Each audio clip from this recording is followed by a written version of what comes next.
What if I told you that making simple live edge countertops from slabs like this isn't worth it? You might be thinking, how can this be? It's just a simple slab and a simple project. Doesn't seem too complicated. All those other YouTube gurus seem to make it work. Wrong. Here's what I found out. A project came my way that required a live edge countertop. Cool. But first problem. I needed some live edge. Damn it. I had to lead on some wood and I hopped in the truck, and after driving 300 kilometers I struck a deal and got loaded up and headed back home. On the way back I needed to stretch my legs, so I took a brief detour. First problem solved, time to get a milling. Second problem. I should know better by now, but I was really hoping it would be as simple as throwing it through the planer, do some sanding and finishing on it, and off to the races. But it turns out that it wasn't going to work in the planer. Yeah, so the planer wasn't working too well for that. So on to the CNC, which did a good job of getting it flat, but it took a little more time to do it this way. FYI, if you're buying slabs or milling your own slab, always go with more thickness than you'd think you'd ever need, because trust me, you'll need it. Part of the problem with character slabs is there can be a bit of defects that need to be fixed, and in my case I had some open knots and cracks that needed to be addressed, and we got some knots here that need a little tension and some cracking here and everywhere else. So how do we fix gaps and cracks in 2024? Well, you probably guessed it, epoxy. And with the client's input, we settled on using a classy black epoxy for this, which was the right choice in my opinion. I didn't need to do a big pour, just in certain spots, so rather than waste a bunch of time and material making a form for it, I just used tape and painted a little clear caulk, and it worked mostly. Try not to get this in the crack where you're putting your epoxy though. You don't want to use silicone because that will give you issues when you go to put a finish on here. And I'm just creating a bit of a dam with this so that it keeps the epoxy where I want it to be and not everywhere else. But now we start getting into problem number 4. Looks fairly non-see-through-y. Money shot.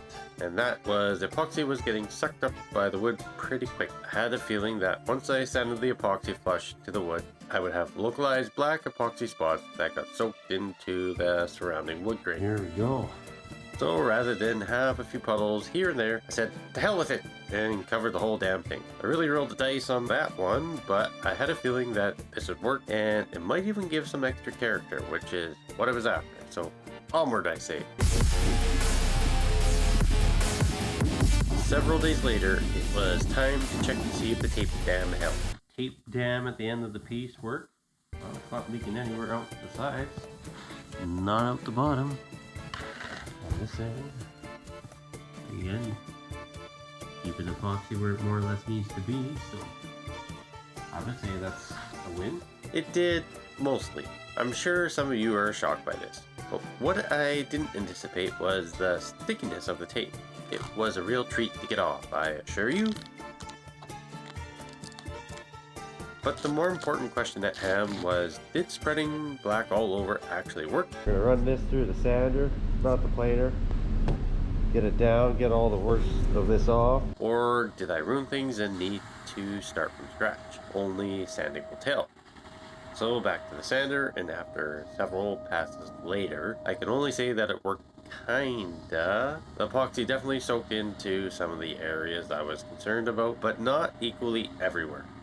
Some of you may notice a couple spots that seem really dark on video. However, it did seem worse in camera than in person, and you'll see what I mean later. But suffice to say that did have some character. Finally, after a bunch of sanding, I think I'd rather sand it down to where I want to be.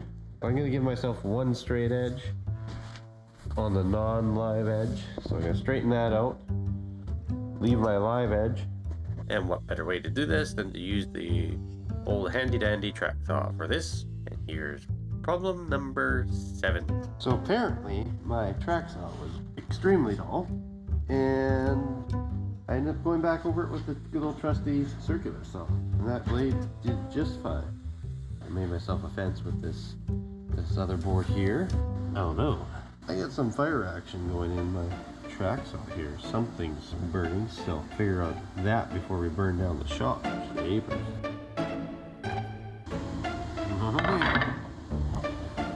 There's the problem. We are going to take that outside. Oh shit, just an ember. There's no.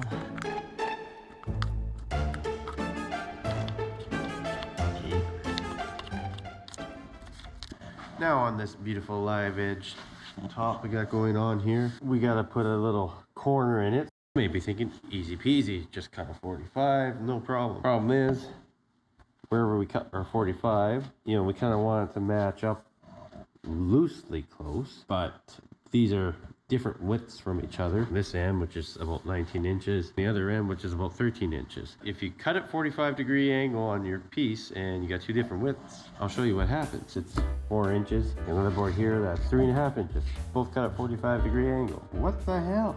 How are we gonna solve this? You're gonna take your piece, lay them over top of each other. Lay them on top of each other, put a square on this corner, make sure it's 90 degrees. So we got a 90-degree corner, more or less. Mark it out. Okay, the other board on top, mark it out. Got a little bit of a wonky front edge here, so that's that thickness, and then that's the point I'm gonna make my point to. Trace this one here. I'm just gonna mark it looking down there. We're gonna mark that here and here. From this outside corner, the inside corner. Same on the other one. Ta-da. This is gone. And this is the part we're cutting off. That end off. This end off. Now let's have a looky-loo at how that turned out. Voila! Piece is narrower, this piece is wider. See that? 3.5 inches, 4 inches. Magic. Now I gotta do that with this and that.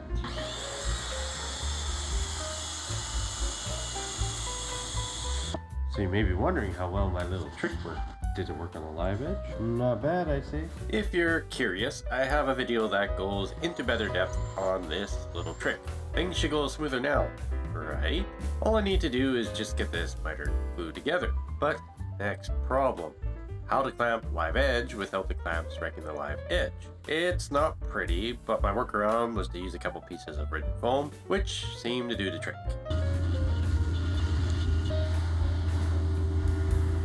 It's been a long journey to get here, but finally I'm able to start sanding the son-bitch. If it weren't for a few pinholes and cracks that showed up after running it through the thickness sander. Use a little CA glue. I use super glue on some of the cracks and product from Mohawk. That's a black seam fill. Now, the thing I hated most about this project, or any project for that matter, is sanding. But it's a necessary evil. It was made worse by the fact that I knew I'd have to do some final sanding twice, which I'll explain in a moment. Nothing too unusual about this sanding other than the inside edge. I used my belt sander to profile the edge and give it a more natural look versus running a router over it. Just to break it, I don't want a sharp edge. Kind of want it to look a little bit natural. One thing I didn't want to overlook was sanding out the live edge to make sure things were looking good and feeling smooth to the touch. Nothing worse than having a countertop that's a splinter factory. I'm not scared to run my fingers on it now. What I'm using is a 1/2 inch thick foam sanding pad that velcros onto my sander here, and it seems to work well with fitting the contours pretty good. Go over my sanding, make sure it's all good. The best way to do that is to shut the overhead lights off. So you have lights coming down at it. I have light shining across here. You can really see there's still some sanding marks you need to get rid of. Because this live edge was to be a countertop, I wanted to make sure it would be as durable as possible. And the best way would be to make the wood even harder. And how do you do that, you say? Well, mix up some clear casting epoxy and spread it over the whole top and baste it until it seemed to stop being absorbed into the wood. Epoxy's dried, soaked in some places pretty well, and other places laying on top. And this was a reason I'd have to do a final sand on this countertop twice. Adding epoxy to the mix just makes it 10 times worse. And unfortunately, the normal sandpaper just clogs up fast, and my only friend in this case was to use perforated sandpaper with a vacuum. This cut way faster and didn't clog up anywhere near as much. So yeah, sanding sucks balls, but it's done. Got sanded up to 220 grit. It's ready to go into the spray room where I get to see the fruit of my labor and see how this thing is turning out. But before I spray the top side, I'm going to spray the undersides. It's important to seal the underside just like you would the top side. You prevent any warping. I'm using a product by ML Campbell. It's called Crystal. It's a high solid conversion varnish. However, you're going to need to use a catalyst with it after the first coat, and it is looking and feeling great. To do a second coat, I need to do a little quick sand on this. Just knock down some of the raised grain here and there. Sand this, I'm using a pneumatic sander, and it's got about a 1/4 inch foam pad that's got a little flex to it. And if you don't have that, you can use your hand. It's a little 350 grit sandpaper. After you sand that, there shouldn't be any little nibs or anything sticking up. It should feel really smooth. I still like running my hand behind and just checking and feeling for anything that I missed when I was sanding. Sometimes you can't see things with your eyes, but your hand's gonna feel it. When I did that, I felt this weird bump here. And lo and behold, I have some runs. So I'll show you how to fix that. Just take a sharp blade and cut off the runs and or scrape them off. And I'm just running my finger over it, see where it still needs it. No more runs. All gone.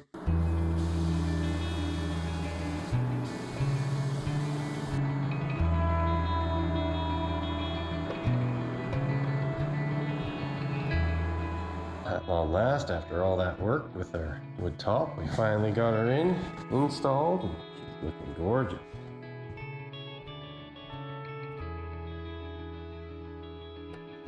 This outside edge turned out beautiful. You're not catching your hand on anything here. It's smooth. Just what I want. The top is absolutely silky smooth. Finish on it works great. It looks great. It really makes the grain pop in this. At the beginning, I said live edge countertops aren't worth it. And as you can see, even a simple project like this can snowball into a much bigger project. But if you're prepared to run into some obstacles and spend the extra time to overcome them, then there can be some value making countertops like these, as they are truly one-of-a-kind pieces and are definitely worth the sense of accomplishment. And what I've learned from this project was worth it. And hopefully you've learned something as well. If you're at all interested in learning more or were mildly entertained, then I suggest subscribing to my channel. Thanks for watching.